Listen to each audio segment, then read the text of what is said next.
খেয়ে যে লাঠি ল্যাং ভেঙে ওই গেল ঠ্যাং।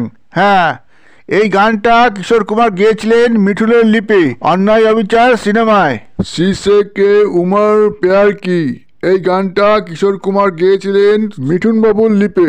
প্রেম প্রতিজ্ঞা সিনেমার এই গানটির প্রেমে যে কেউ পড়েননি এমন লোক খুঁজে পাওয়া যাবে না। খুব সুন্দরভাবে মিঠুন বাবু কিশোর কুমারের গানগুলিকে অভিনয়ের মাধ্যমে ফুটিয়ে তুলতেন।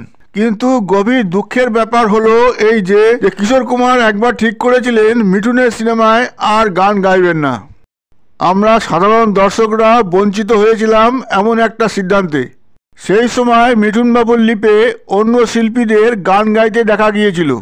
আমরা সবাই জানি মিঠুন দাদা যোগিতা বালিকে বিয়ে করেছিলেন, কিন্তু যোগিতা বালিজি মিঠুন বাবুর আগে কিশোর কুমারের বউ ছিলেন। কিশোর কুমারকে ত্যাগ করে মিঠুন বাবুকে বিয়ে করেছিলেন। এই ঘটনায় কিশোর কুমার প্রচণ্ড দুঃখ পেয়েছিলেন, তাই ঠিক করেছিলেন মিঠুনের সিনেমায় আর গান গাইবেন না। পরে অবশ্য কেউ একজন ব্যাপারটা মিটমাট করে দেয়। দর্শকদের বিশেষভাবে অনুরোধ করছি, ভিডিওটি ভালো লাগলে অবশ্যই সাবস্ক্রাইব করে দেবেন।